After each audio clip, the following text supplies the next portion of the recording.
What's going on there, YouTube, and welcome back to another comic book video. This is the channel where we sit down and cover different comic book stories from different comic book companies. Today, we're going to jump back over to Marvel Comics and continue our coverage over the Ultimate Marvel Universe. Today, we're going to pick back up with the X-Men once again. And this is basically coming after the ultimate Divided We Fall, United We Stand event, where the X-Men were given land thanks to Captain America and the American government to build their own Utopia for mutants. The question is, what's going to happen after they get this land? What will they do? Well, this video right here tells us what they're going to do on their new land. So if you do like today's comic book video, please hit that like button down below and also subscribe to the channel for more content to come in the near future. Also, any suggestions on books I should read, well, please let me know in the comments below, because you never know, your suggestion could be a future video down the road. But I do hope you enjoy today's video. So the first page of this book reminds us of the current status quo for the X-Men in the Ultimate Marvel Universe, starting with the idea that after Ultimate Divided We Fall, United We Stand event, the United States government gave the mutants two options: take the cure and get rid of your powers, or go live in a spot that President Captain America had made in the middle of Utah so the mutants can begin their own nation there. This is the moment we learn that only 20 mutants came to what Kitty Pryde is trying to call Utopia. So Kitty Pryde and the 20 mutants who came with her have to build their own nation on the land that Captain America gave her. Except we get reminded that not everyone truly believes that Kitty Pryde should be the one in charge, even though she was the one who led the charge for the mutants in the Ultimate Divided We Fall, United We Stand event. The main person who truly doesn't believe in Kitty is Nami, aka Mach-Two. Remember, she is a mutant who really has the same powers as Magneto, just a tad bit more powerful. So she is really trying to split the community or gain enough people to follow her. She even goes on to say that there should be a voting system to see who should be in charge of Utopia, Kitty Pryde or Mach-Two. Now, of course, the voting system goes in the favor of Kitty Pryde, mainly because of what she has done so far in this run. Also, the fact that Mach-Two is only speaking about forcing the American government to give more, to leave what Captain America gave them and go somewhere else. Now, the Mutant Zero, who had also voted for Kitty Pryde, tells everyone with his powers, which is to manipulate techno-organic, that he is able to adjust the ground around him and make the soil actually be useful for the mutants to grow things there. So, with him being on Kitty's side, it is just her showing that she should be in charge, not Nami. After that, you have the mutants find the campsite where all of the stuff S.H.I.E.L.D. and Captain America had given the mutants to help them begin to build some kind of nation.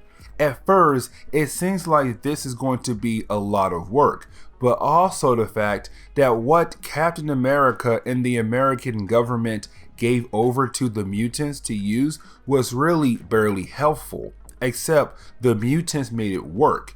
And then you have Kitty Pryde get a package from Nick Fury. This package was, of course, a gun, and this gun is going to be somewhat important. The importance of this gun will show up very soon, except we have to focus on Seth Vell, and he was one of the mutants who originally voted for Mach-Two, except when Kitty Pryde won, well, he basically started to help Kitty since Kitty won the votes, except he's kind of being a double agent. The reason why I say that is because he begins to talk to Mach-Two. Ask her why he should believe that she can be a great leader. The only thing she does to convince him to help her is to show off her powers, and that is it. After that, we see Psylocke, who we have not seen since the end of Ultimatum event. The thing is that she is working to help Mach-Two. She tells Mach-Two to send Warpath into the room of Kitty Pryde to find the gun Nick Fury gave over to Kitty Pryde earlier. Before we can learn why she wants that gun so much, that is when we see someone named Farbird who is flying over Utopia. Now easily, we can see that Farbird is kind of like a Black Ops person, meaning that he is hiding in the sky in a way where none of the mutants know he is up there. Except this is the moment we learn that he is working for Jean Grey. Remember, Jean Grey is in control of Tien, and Tien was the country that we were first introduced to back in our Jonathan Hickman's Ultimates video. After the Zorn brothers left or was killed, she took over the spot as leader of Tien, and she wants to do something to Kitty Pryde. Getting back to the mutants on Utopia, we jump to the following day, and we see everyone kind of settling into their new lives or still trying to get used to the idea of being out there. The first few pages of the second chapter paints a picture at first that everything could be at peace, just a small amount of hate towards each other. Except we see that Nami was able to get her hand on the gun that Nick Fury gave over to Kitty Pryde to use. You have Naomi tell us that her taking the gun wasn't the important part. The gun will be used as a way to take down Kitty Pryde. Now getting into the conversation between Jimmy Hudson, the son of Wolverine, and Kitty Pryde, we learned that Jimmy Hudson had walked around the desert to get an idea of the land. Except when he was out there, he found out that the land the American government gave to the mutants sucks. That there is even an area where the land is highly radiated. Plus, no animals for miles except maybe some lizards. Then you have Kitty tell us that she knows that Nami stole her gun, and Jimmy gets upset because part of the deal Kitty made with the American government was that they were not allowed to have any weapons. So, if word gets out to the rest of the mutants in Utopia that Kitty had a gun, this could lead to more problems in their community. Shifting the focus on Storm and Blackheath, we see them in the greenhouse they had made, hoping to create some kind of garden. Now these two characters are kind of at odds on whether to trust Kitty or not. Of course, Storm is one to think of Kitty in a nice way, while Blackheath does not. Now before Storm is able to argue with this man on how wrong he is to trust Kitty or not to trust Kitty, well, that is when he tells Storm to go and get Kitty Pryde because he has done something amazing with the seed. This is where you have Blackheath tell Kitty and some of the others that he was able to make the seed be sentient. They don't have a brain or anything, but they are able to adapt to whatever situation to survive and to grow. This is huge because now you are talking about a seed that is able to grow without worrying about it dying, and that can be beneficial in both feeding your community and also profit as well. Except you have Kitty Pryde tell Blackheath to keep this a secret for now. Now remember that there were people who were against Kitty Pryde and agreed what Mach-Two was saying earlier. One of these people is of course Psylocke, and she is a powerful psychic who begins the process of taking down different people who are on Kitty's side, starting with Rogue, since technically she is the weakest in the mind when it comes to everyone else. Remember, for a long time she wanted the ability to be able to touch people. When she finally met someone who gave her that ability, he ran off, took the cure, and left her behind. Now Psylocke is not completely able to get Rogue, but it is a start though. Now getting back to Kitty Pryde, we see that she has called one person who can truly help her with the seed, what to actually do with it. with that person she called, they had actually called Tony Stark, aka Iron Man. Now, Tony is quickly impressed by the seed, and Kitty tells him that she wants to give the seed over to the world, except you have Tony mention two things. The first being that the seed is a magic bullet to make billions of dollars, but also change the farming community in the world. Secondly, once they announce the seed to the world, Utopia will be attacked. So you have Tony tell Kitty that he will be their businessman, but also their leader in their military, letting them know that hard times are about to come. To close on the second chapter of this book, we see that Kitty Pryde and Jimmy Hudson are asleep in bed, except that is when we see Mach-Two use her magnetic powers to move the gun she stole from Kitty over the head of Kitty. To Kitty, she is not scared of the gun because she can just phase through it. Except that is when Mach-Two points the gun over the head of Jimmy Hudson, letting Kitty know that Mach-Two is serious about killing the people Kitty loves to get her way, which of course scares Kitty Pryde. By the next chapter, Tony Stark was able to get a ton of different people from different forms of media to basically have around for Kitty's big announcement. Just in one day, Tony Stark is about to put Utopia on the map, and this is huge because, again, with everything going on in Utopia, this is another thing that help makes a rift between the community on who should be the leader of the community. Should it be Kitty or Mach-Two? To the ones who believe Mach-Two should be the one, they begin to think that Kitty is taking the credit for what the others have done with the seed, except it is her trying her best to help build her community in this crazy world. With the announcement of the seed to the world, of course, we see how the world, that the world, of course, doesn't like the idea of mutants making something that can change not just how people will survive, but the stock market as well. This is what the mutant race knew was coming, except of course they still let the seed be shared to the world. Now we do see that there are some people planning to do something to the mutants. This leads perfectly into the next section because this is the moment you are talking about how much money Utopia will make with the seed being out there, except he points out that they will get attacked. Even though Kitty doesn't want to fight, so he is offering to give Utopia a set of weapons to protect them from any future war. Blackheat hates the idea that there was no vote on what to do with the seed, except it was more of Kitty making a decision for everyone and he is upset. Storm tries to calm him down, but of course it doesn't work.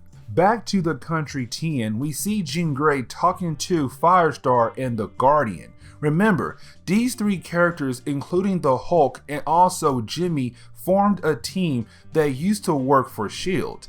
Except when the Zorn brothers failed and Jean Grey stayed to be the leader of this country, Firestar and the Guardian stayed too. Except they are here to tell Jean Grey that the mutants who came to Tien looking for a place to live, they are beginning to talk about how great Kitty Pryde is and thinking about going to join Utopia. Except Jean Grey tells them not to worry, that Utopia will fail and be over very soon. Back at Utopia, but on the outskirts, we see Mach-Two and a couple other people who are on her side talking more about taking down Kitty Pryde. This is the moment that you have Psylocke mention that she is talking to someone outside of Utopia who is down to help bring down Kitty Pryde. So they just have to wait, and they remind us Mach-Two really wants to get revenge on the human race. Now, what Tony Stark mentioned earlier actually comes to exist, because while everyone was sleeping throughout the night, that is when a bunch of helicopters come out of nowhere, and of course, they were holding a bunch of soldiers who were sent there to kill the mutant race. Now, the mutants of Utopia, and also the fact Iron Man is there as well, they were able to defeat these guys very quickly. Except this is what Iron Man meant, that people would sooner or later come after the mutant race. These men were trained mercenaries sent here to kill everyone.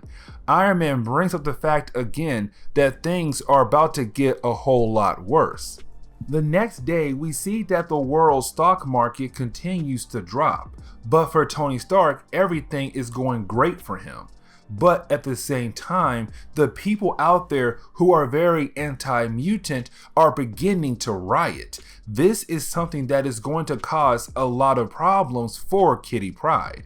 The next page, we get the return of Husk, and this is huge because remember, the Husk was the girl who first joined Kitty in the middle of the Divided We Fall, United We Stand event. At first, she seemed like an ally to Kitty, only to become an enemy of Kitty when she tried to kill a bunch of mutants with a bomb. Except she came like she traveled for days in the desert and close to dying. Now with her being here, of course, Kitty tells her that she can't be trusted for what she did, except she claims that when she did that, she was brainwashed. Except after that, she was cured of her brainwashing and was released to be free. So she came here. Kitty Pryde does not believe her and wants to send her away. Sadly, Bobby Drake finds out that she is here. And remember that she and Bobby Drake had built a relationship before she tried to kill a bunch of mutants. So she gets to stay now because Bobby Drake is in love with her. Now we see Iron Man and Jimmy outside the perimeters of Utopia putting up some security around the place. Now this is an important moment because this is Iron Man telling Jimmy that Jimmy needs to be ready for what to come when it comes to the idea of war. Even though Kitty Pryde wants to handle problems in a peaceful way, Tony tells Jimmy he has to be the enforcer, except he's going to have to play it smart when it comes to making moves when it comes to war. After they had their talk, that is when Iron Man tech begins to work by telling them that there is trouble nearby. This is really a quick scene because this is Iron Man using his Iron Patriot armor to take this guy in the jet down. Also to take him as a hostage to bring back to Kitty Pryde. Now Iron Man, Jimmy Hudson, and Kitty Pryde are trying to figure out what to do with this soldier. For Jimmy, it's beat him up or even kill him off. Except for Tony Stark and Kitty Pryde, they think it would be a good idea to let him go back home and be a message for anyone else who tries to attack Utopia. Now, before he leaves, he does say that Kitty Pryde should watch her back, that there could be some of the people she labeled as friends who could come back and get her killed. Either way, he does leave and that part is over now. Later on that day, you have Kitty call an assembly to talk about the rift in the community right now in Utopia. That basically right now Kitty got word from Husk that more mutants are coming this way to live in Utopia. Kitty wants to end the rift in the community so they can be ready to welcome the hundreds of mutants who are looking for a home. Except this is the moment someone blows up the greenhouse that was holding on to the seed. This is just the icing on the top for the rift between the two sides in the mutant community in Utopia. Now this is what Mach-Two needed to finally get everyone who was on her side to agree that it is time to leave Utopia and form their own nation, which they do. But the biggest thing about this is that Husk leaves as well, with Bobby Drake aka Iceman kind of having feelings for her. With her leaving, his feelings for her were just enough to make him leave Utopia with the Mach-Two group. This is where the story ends on a couple things. The first being that Kitty basically set up the bomb as a way to tell the world that the seed is gone. Also to get Mach-Two and her group out of Utopia, because with them being there, it is just them helping build a rift in the mutant race. That only a handful of people really know that the mutant race is still holding on to the seed. Then we see at the last couple panels, someone is planning to kill off the mutant race. They hate the idea that Captain America even decided to work with the mutant race. And this is where we are going to end today's video. So please hit that like button down below and also subscribe to the channel for more content to come in the near future. Also, any suggestions on books I should read, well, please let me know in the comments below, because you never know, your suggestion could be a future video down the road. But I do hope you enjoy today's video.